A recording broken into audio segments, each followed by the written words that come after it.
So where I left off, we were talking about the visitor surveys, and I'm going to continue in part two, talking a little bit about the visitor surveys, but more so the results of our focus groups and workshops, otherwise known as the Fabulous World Cafes.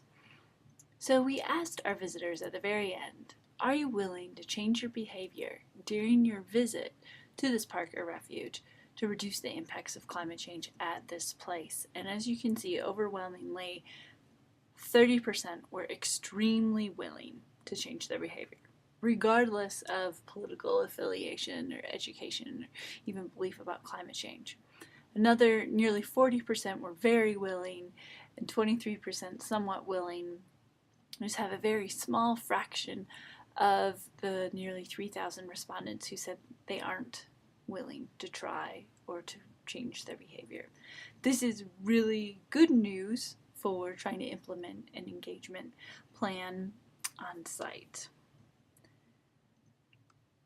So then we asked, in what ways do you want to learn about climate change at this place? And we also asked this question of our workshop participants, but overwhelmingly you see that there's roadside exhibits, walks and talks, films, movies, videos, printed material, ranging from brochures to pamphlets and reports, as well as indoor exhibits.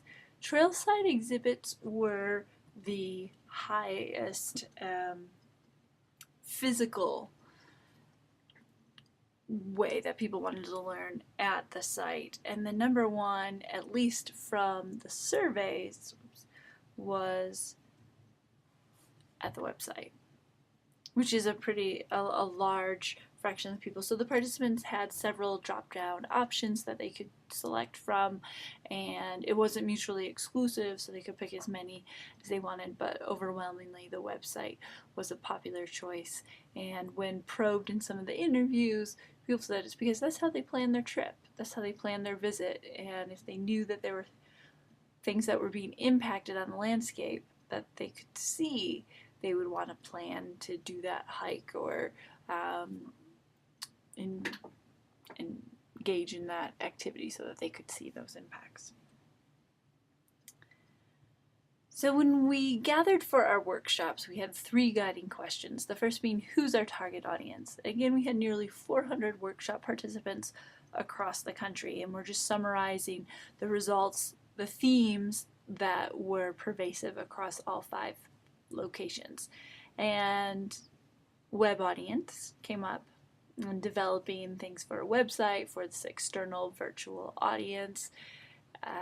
Second was staff. Everywhere we went, people mentioned that just getting their own staff on board with climate change and having a good sense of climate change science and the impacts in that area is important.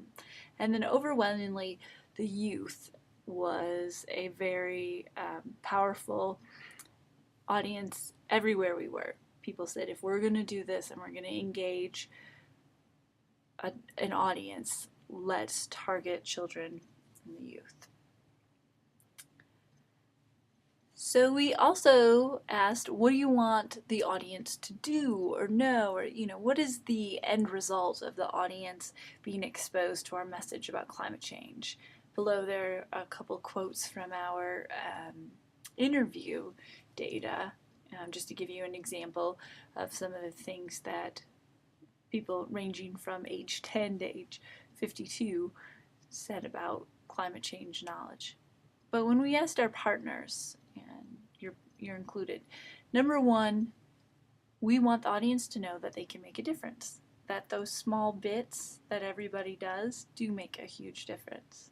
And second, we want them to understand local examples and have a connection to place. So with those 2 things in mind, how are we going to engage them? We want them to know that they can make a difference, and we want them to feel that connection. And first, and again, this came up across all 5 sites, telling the local personal stories about our changing landscape and making those connections to action. It was very important everywhere we were. Second, utilizing new technology and social media to reach out and harness the power of the internet and Web 2.0 to bring in new audiences and to provoke curiosity and compassion and connection to natural resources using the digital technology that we have. And then finally, create a citizen science program. And so this came up a lot in the interviews, but also at the workshops, overwhelmingly as an opportunity to engage people in a hands-on activity to understand how a landscape is changing and a landscape that they care about. So that is the end of part 2.